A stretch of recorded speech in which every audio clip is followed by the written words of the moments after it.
Jessica, thank you. Thank you for pushing us to the recognition of who He really is. I'm not going to tell you that I think this time of the year is like any other time of the year. I think it's always different when you get to this part. You know, when you take a bottle like this and start filling it up, when it gets to the neck of it right up here, it fills up quicker. And as we get toward the holiday season, I mean, it just gets really tight. Time is just so squeezed all the way to the end of the year. But you can take these kinds of minutes and moments and just say, in the middle of all of the stuff going on, we just give honor to the King of Kings and the Lord of Lords. He's worthy. Yahweh is worthy forever. Thank y'all for reminding us of that, pushing us into that. Good to have all of you in the house of the Lord. You're here. You made it. How we made it? By prayer, aggressive driving. Yeah. On the way to church tonight, I almost determined I was not going to use my turn signal because the people behind me, if I ever use my turn signal, that means to them speed up. Y'all ever notice that? I wish I had some big vehicle because I just go on over in their lane anyway. But that's what happened today. Everybody just rushing. I don't know where everybody was going. Let me give you a couple little things before we let our students go. And look, if you're 12 to 24, I think it is, and you're a student, when we dismiss, you're going to get a chance to go to the anthem party. I know you don't believe in parties, but this is it tonight. You're going to have to endure it. It's going to be a good time, going to be wonderful. But let me mention a couple of things. What's going to happen this Sunday morning? Does anybody have any clue? Christmas service, Christmas right here, Christmas at Royalwood. It's going to be incredible. It's going to be one of the best we've ever had. Kids choir, all the stuff's going to be going on. And what about, does anybody know what happens that evening? Ice skating. And we need you. We're talking about, we rented at 7 o'clock. We've rented the rink at the Galleria. If you're just going to look as if I am going to do the same, I'll be there with you. You don't have to sign up. But if you're going to put those blades on your feet, you need to get signed up right now. Because as it is right now, only 7 or 8 of y'all are going to be there. And while what you're going, it's actually more than that. But what happens at the end is everybody, oh, when is it going to be? How is we going to? Sunday afternoon. What time was it? Get to go in right now. It's only $10. What can you do for $10? You can't eat hardly at Chick-fil-A for $10. Get $10 worth of gas and see how far you're going to go. But you're going to be able to have a great time. Get signed up tonight. Students, tell your folks, don't go to bed tonight. Parents, stay awake. Keep your family up. Get signed up. Get ready for this. It's going to be a great night. I can't wait for all of us to be together. We're going to be together Sunday morning, and then we're going to be together again on Sunday afternoon, and I can hardly wait. Good things coming up. Listen, we're going to let you give. The usher's going to be right here. You can come by and give. Students, y'all ready to go? Everybody's ready to go. If you're a student here now, I want you to be a part of that. I think it looks like a very trustworthy man to take the offering, so you can pass by and be able to give that. Look, don't pass up the offering and then go skating. You got to do both of those. God will help you go both places. So let's give unto the Lord. Be a blessing to the kingdom of God. Our students are going to be dismissed in the name of the Lord. City Kids Night tonight. They've got stuff going on. They're going to be singing Sunday morning. Oh, my word. Isn't it going to be good? Hey, while you're standing around, shake hands with somebody. Tell somebody you're glad to see them. Yeah, take a second. Doesn't hurt you. You can step across the aisle. It's not going to hurt you.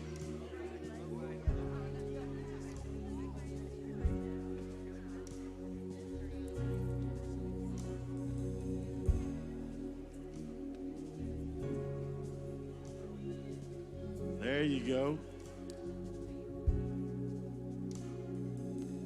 Man, you can move up if you want to. I know some of you don't want to be close to anybody. You can move in a little bit. You can do that too.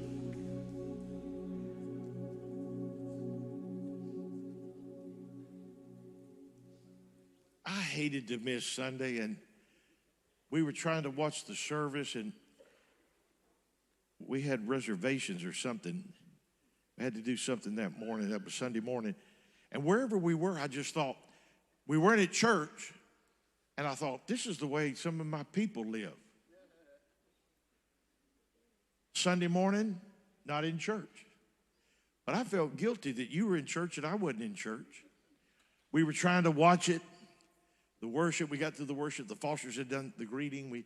It was going along. It's like, oh, no, now. And hated to miss out, but today we caught the message. Wonderful message. I wish I could have been here.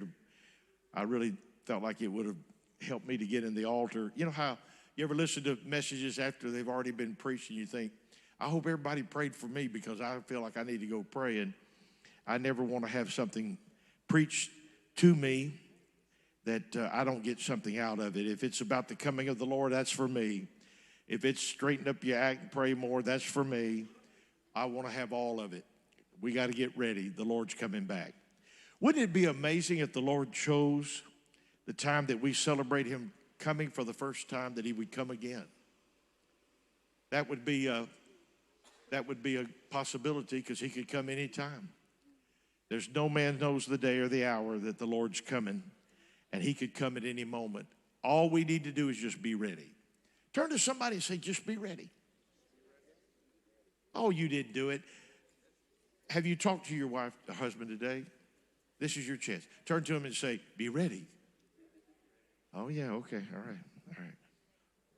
I noticed that Brandon was kind of throwing some humor into his message, and he made several feeble attempts at being funny.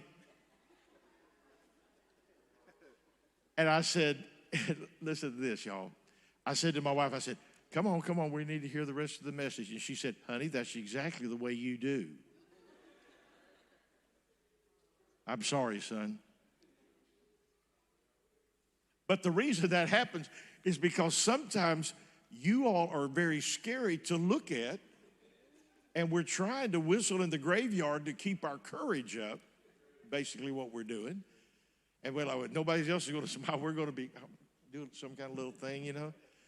But tonight, I'm not going to, I mean, he got us Sunday morning, so I'm not going to do that tonight. I'm going to be good tonight.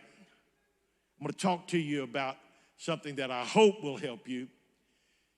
You know, there's a place in the Bible where the psalmist said, why am I cast down, O my soul? Now, I know maybe that didn't make any sense to you, but what he was really saying is, why am I down? Why am I down? I'm not going to get you show of hands at all. No men will ever confess to this, but there are times in life that you just get down, and you can't figure out why you feel like that. If you looked around and counted your blessings, you got so much to be thankful for, but the psalmist was just simply saying, why am I like this?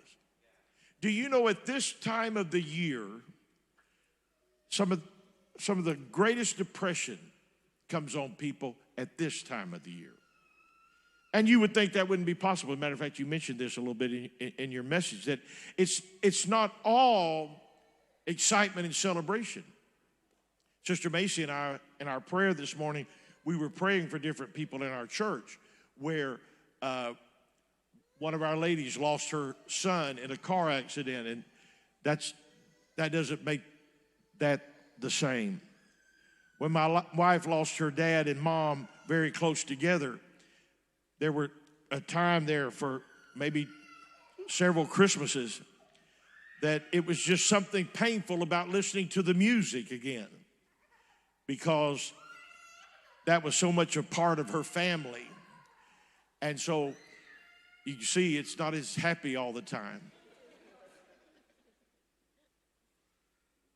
I feel like that a lot. But I'm saying that to let you know that there are times that you get down at this time of the year. And people are saying, you know the song, it's the most wonderful time of the year? We have KSBJ on our, what is that lady that talks to you, Alexa. And so we're listening to these songs, and they're coming on one right after another. They're not all religious, even though that's a religious station. There's secular Christmas stuff that, you know, has a religious background and all that stuff. But that song comes on. It's the most wonderful time of the year. Much jingle belling, everybody saying, be of good cheer, you know. And it's all of this wonderful thing. It's that time to really have a great time. It's the time that you feel real good. And then it's like, you know, that's really encouraging. And then it's like, the next thing is, I want a hippopotamus for Christmas. That just crashes you to the ground. Only a hippopotamus will do. I've never had that request. I've never thought about that. But there are times that you get lifted up and then for no reason. Sometimes it's because there's the stresses. And he walked all over this on Sunday, but that you have to get together with people that may not be the most pleasant people to be around. Well, we're going to go to my mom's this time, or we're going to go to my grandmother's. Everybody's coming together. We'd get together with my wife's family, and I could tell you a lot about my family, but we don't have enough time. But she had one of her aunts that every time we would get together, she was going to have something happen to her physically. She said, she called it a spell. I don't know if you ever heard this term. She would say, I'm having a spell. So we'd look over there, right in the middle of all of the fun and everything, and she would be laid out and somebody would be fanning her. What we should have done is just got her ankles and put her out on the porch and gone right on, because she always had a way of bringing that in. And so some of you know that when you get together with your family, there's going to be something.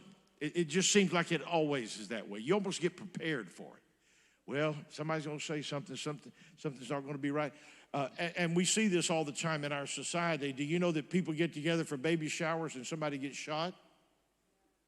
Just happened a couple of weeks ago. Do you know that people get together for birthday parties, graduation parties, and family members shoot one another? What kind of life is that? Because somewhere in the stresses of life, the pressures that are applied to us become insurmountable, and we get to a place where it just reaches the boiling point. I want to talk to you about something tonight that I said I hope it will help you. It's in Galatians, the 5th chapter, verse number 22. If you want to stand, you're not going to be sitting long. You're not going to have to stand long either.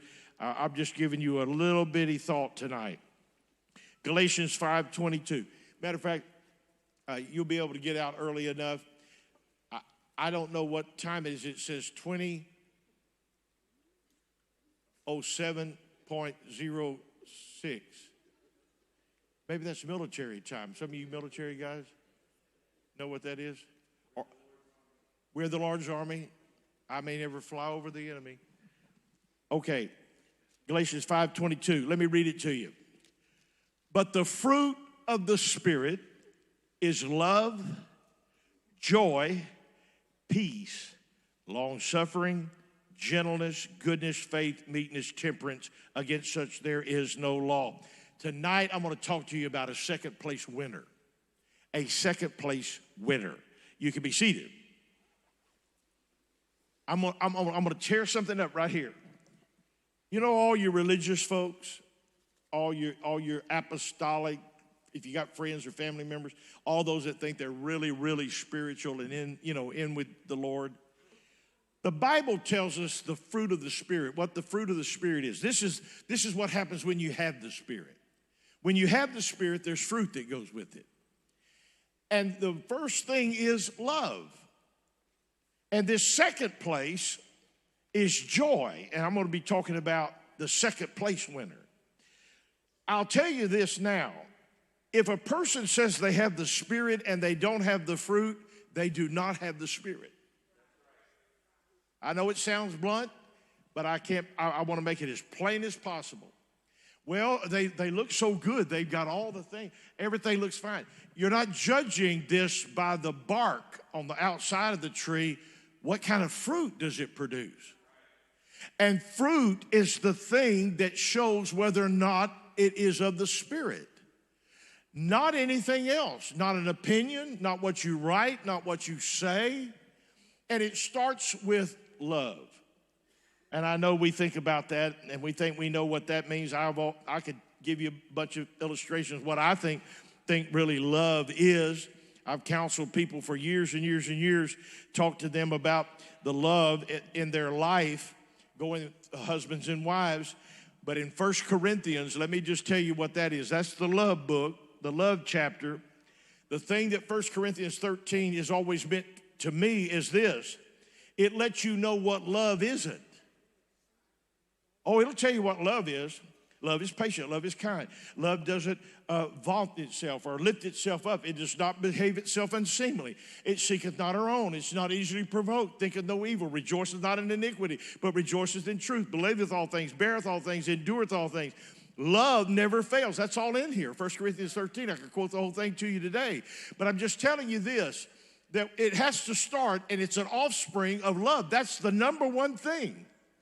And the way that Jesus said that you will know, or they will know, that you're my disciples is because you have love, John 13:35, love one toward another. If people hate one another, they are not one of his disciples. They have to have love one toward another. I talked to a lady one time many years ago. Her husband just repeatedly just beat the dog out of her. It was just a terrible thing. Very abusive to her. He's supposed to be in the church, which obviously he just came to church because he didn't have any of the fruit of the Spirit. And when he begged to come back, then he would tell her he loved her. And I was talking to him one night, and he said, but I love her. And I said, you don't love her. He looked at me like I just slapped him in the face. And he said, I do. I said, let me show you what love is and what love isn't. Love doesn't beat the dog out of the thing that it loves. Matter of fact, if a dog is interested even in a bone, you're going to have to fight to get it away from him. He'll bear it and protect it. And here's a husband that wouldn't even do that in his own home. I said, there's some things that you know is not right because it's in the scripture. You've got to start with love. If you love, then these are the things that's going to come out of that. I told my family not too long ago, we were talking about this, and we were talking about people that are unruly, and we're talking about people that we reached out to and that we try and we try and try. And we just keep thinking, well, you know, it just seems like everything's just pushed to the side. They don't really care. They're not paying any attention. But I read in 1 Corinthians 13, it makes this statement. I want you to let this be drilled into your spirit. Love never fails. Listen to me. Well, what am I going to do about that? Love never fails. Just go on and love them anyway. Go ahead and love the person that you should just whip them, but give them love, because love will not fail. I talked to someone last night. Brandon knows this person very well. Last night he cried on the phone and told me, he said, I just want to thank you for never giving up on me. He's not in our church, never been in our church. He said for 16 years, I think it was the deal. He said, you text me, you reached out to me. I never even paid any attention to you, but he said, you never gave up on me. Miraculously, God turned him around. It's the most amazing thing. And someday we'll be able to have him at the church and maybe let him tell you about the story. But it was so an emotional thing. And he said, I'm sorry, I'm all emotional telling you about it. I said, well, I'm going to have to hang up because I'm getting emotional just listening to it. Because I didn't realize all that time that he didn't. I thought, well, I'm sending him this, and he doesn't even respond. I mean, look, when I send him one of my messages, the least you could do is go. I mean, come on. How hard is that? That didn't mean I listened. It just means, yeah, you know. Didn't get that. But love didn't fail. Just kept on. Just kept on. Another preacher's son, this was a preacher's son. There was another preacher's son out in California. I reached out to him. He had gone through several situations, had 2 failed marriages, I think, or maybe 3. And every time I'd reach out to him, man, I heard, I'm so sorry that this, he married one girl and everything was going to be great. Her parents had unbelievable money, and they were together about 6 months, and then she just decided she didn't really want to be married at all. And just packed her duds, and that was the end of the road. And here a while back, I came across a text message he had sent me. And he said, in all that time, you never quit. You never gave up on me. You kept reaching out. He said, out of all the people I know and all the people that know my dad, you're the only person that really continually reached out to me. It tore my heart out. But all I could think about is 1 Corinthians 13. Love doesn't fail. Just keep going. Just keep loving. Well, how long? Just until. Don't give up. I preached a message here some time ago, a hurt I will surely have again. And I was talking about when you're hurt, how you close in. How you, you see the turtle. The turtle gets to crossing the road. And the worst thing he could do, but this is what he did. When he realizes cars are going by, he just draws in and gets in the shale. Well, hey, buddy, an 18-wheeler's coming. Keep those paddles going.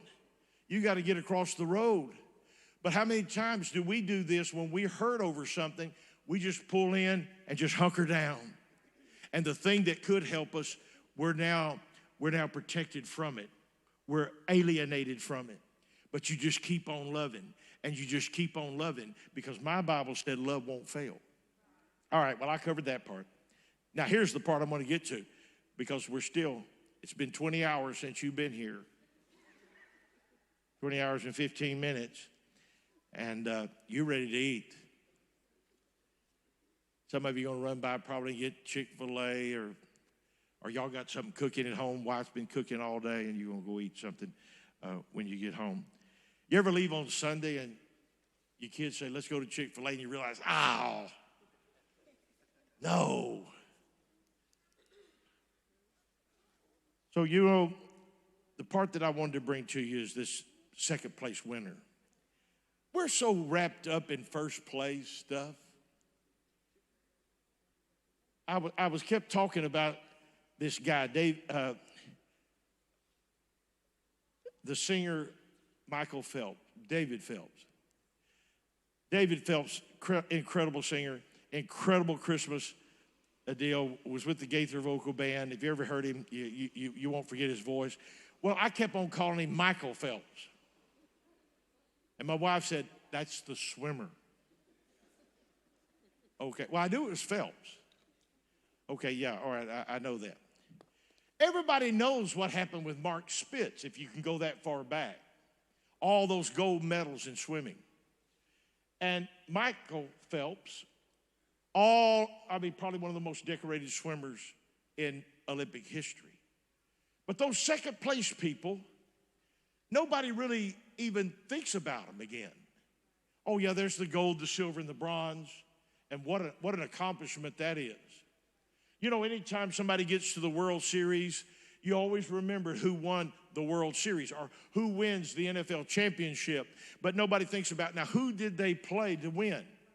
But if they were in that game, if they were in that series, they're pretty good because they beat out everybody else.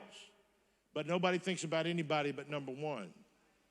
And we have a society that feel like if you don't make it to that top part, that you'll never be anything. But listen to the way God works. He starts off with love, but it's not as if he goes down to something less. That second place is a big winner too, and that's joy. Because I feel like, and this is what I wanted to talk about tonight, the enemy specifically targets our joy. There's some of us hadn't been happy, joyous in a long time. We just let everything in life get a hold of us. We hadn't belly laughed in so long, we don't know what that is. We don't know what it is to have a good time, to have a lighthearted moment, to be able to enjoy your family or enjoy something that's funny. It's hard to do because you got all that stuff just pressing down. I got to be so serious. And I'm not trying to be frivolous or haphazard about things. But what I'm saying is this Bible tells me that laughter does good like a medicine. I got to read this scripture because I don't think you believe it's in the Bible, but I'll have to read it. It's in Hezekiah, and it makes this statement, and I want to read it to you. Nehemiah. Nehemiah said, go and celebrate with a feast of rich food. I don't think it's talking about costly. I think it means like rich food.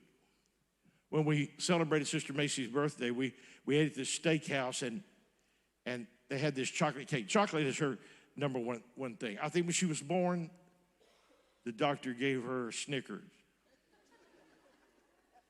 Because if there's something on the menu, now she'll say, honey, do you want to get this thing? But I know she wants the death by chocolate. She wants the Great Wall of chocolate. Because you got the chocolate with the chocolate sauce and the chocolate sprinkles. And the chocolate milk goes with it and whatever, just everything. So we got this chocolate cake. And I like chocolate too, And so I took a bite, and it was so rich. I don't know if you've ever had anything like this. But it's like, I'm not going to be able to eat a bunch of this. I had to have the ice cream to tone it down. I had a little scoop of ice cream. It's one of those restaurants where when they said it comes with ice cream. And I'm thinking, okay, I know what a big scoop of Bluebell looks like. It was some other kind. It had some fancy name, some German name or something. And they brought this little dab of vanilla ice cream sitting on there. And it had a little something on top of it where we're supposed to look at it and say, now that's what we wanted. Oh, yeah.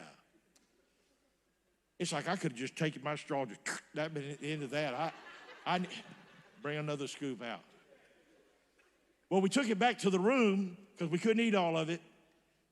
And later on I said, I'm going to eat some of that chocolate. I ate like 2 bites. Now that's rich food to me. Next day we had some. We had a couple more bites. We weren't able to eat the whole thing. It was just too much. But here's what he's saying. I want you to listen to Nehemiah. Please listen to this. He said, go and celebrate with a feast of rich food and sweet drinks. You sweet tea people. This is your word. It is. You go into some place, and we'll go into some place, and we say, we'll order 2 glasses of unsweet tea. And they said, that's the only kind we have. And I thought, of course, that's somewhere else. In the South, you have to really specify that. And when, I know you know this, but there's some people, when they drink sweet tea, they actually just put a little tea with the sugar in the glass. And he's saying, go drink sweet drinks and share gifts of food with people who have nothing prepared. This is a sacred day before the Lord. Don't be dejected and sad, for the joy of the Lord is your strength. You can get so bound up with what the future holds that you can't enjoy the present. You get so thinking. My mom is not watching. Dad's 96, mom's 95. They used to go down to the little place and the lady would pull the service up. Everything with mom is the internet. So-and-so saw that on the internet. And so they used to watch the service. She won't be watching now. If y'all are ever with her, y'all can tell her that I said this. But my mom always worried in advance. I don't know if you ever seen anybody like this. It's one thing to worry about a test coming up, but mom would worry about things that there's no way it would happen. But she worried in advance of it happening, just in case it would happen. She would say, well, like things like, well, we're close to the coast, but what if we had a tsunami? Well, I guess, do we have any titanium plates in the crust of the earth, you know, and do we have any volcanic activity off the coast of Galveston down there and the things that bring tsunamis? I mean, she said, but what if we did? You know, it'd be close enough. Well, let's don't worry about it now. Let's don't get prepared for it. Well, what about if we had earthquakes? You know, they had all this stuff in California, and listen, we saw a potential earthquake today as we were coming to church. This guy pulled up beside us, and whatever he was playing, it shook everything in our car. Didn't it, honey? And what did I always say? No, don't say it at church. I shouldn't have asked that. I usually say, I hate that. I do. When my mirror's going like this, he's got his windows rolled up. I don't know what he looks like. I don't know he, her, whoever it is. I don't know what their hair looks like. Their hair's got to be just blown everywhere. They're playing not only for their benefit, but they're playing it for their friends in Beaumont. That's the only earthquake we have to worry about. But Mom would get worried in advance about something's going to happen. Listen to me. You've got students, you got kids, you got all these things. You can worry already when all these students went to City Kids. You can start worrying today. What happens with the colleges when they get ready to go to college and they're way, way, way away from ever making that decision? God intends that there be some things in your life that you've got to trust Him for the moment that you encounter it. Listen carefully to what I want to tell you. You're not going to get the script. You're not going to be able to plan it all out. You're going to have to walk by faith in that moment when that situation comes your way. It's so difficult for some of us that are planners, schemers. We know what to do. We can figure it out. Let me tell you something about guys. Guys like to know where we're going. Now, that's unlike Marco and some of them. They went on a trip with their family, and I was asking them where they went. Is Marco in here, sitting in here somewhere? Okay, yeah. All right, Marco, okay. I thought you was back there. Okay, right here. All right, I'm going to tell this story. I wasn't going to mention his name, but it's Marco. And some of his family, the guys we were talking, they'd gone. I said, where'd y'all go? Oh, I don't know. It's, you know, I said, I saw y'all's picture. Man, y'all had, yeah, we did. What did y'all go, was that out of this place to that place? And he looks over there, one of the guys, they were like, oh, you know. Well, I saw y'all in the pictures. Y'all went on the trip. And so one of them called his wife over. Where did we go? What were they doing? Well, we were just driving. Isn't that typical of us, guys? Honey, where are we going? Over there. All right, here we go. Yeah. But guys usually like, all right, where are we going? We're going to be here this. We're going to do this. Now, if you got wives and they plan it out, then you just got to go with the itinerary. That's the way it works. My wife will know this. The trips that we take, she plans it all out. She'll say, honey, you know it's tomorrow. Tomorrow? I got to get my clothes out of the cleaners, you know. Yeah, it's got to go. What time are we going to the airport? Well, for the fifth time, I will tell you, got to be there at 8 in the morning. You have it on your app. Oh, yeah, but it's so much better if she says, see right here, this is the time that you go. I've already checked this in. Oh, good. Already got our bags checked and everything. Oh, okay. All right, and here's your boarding pass. Thank you. And then I just go to the gate and just go on in, you know. But normally, guys, we know directions usually. We can tell you what's north and south, east and west without even the moss on trees or anything like that. Unless I just get completely turned around, I can just about tell you, I know which direction is south. It's that way. South is there, north is here. Does anybody know what west is? Which way it would be west? Anybody point? West, that's right. Wendy, you're not a guy. East over here. It does come in handy when you get on 610 east, or you need to take 59 north. That kind of helps you with directions, even though the road's going this way to the south, I know that north is this way, but it says that's north, but it looks like we're going south.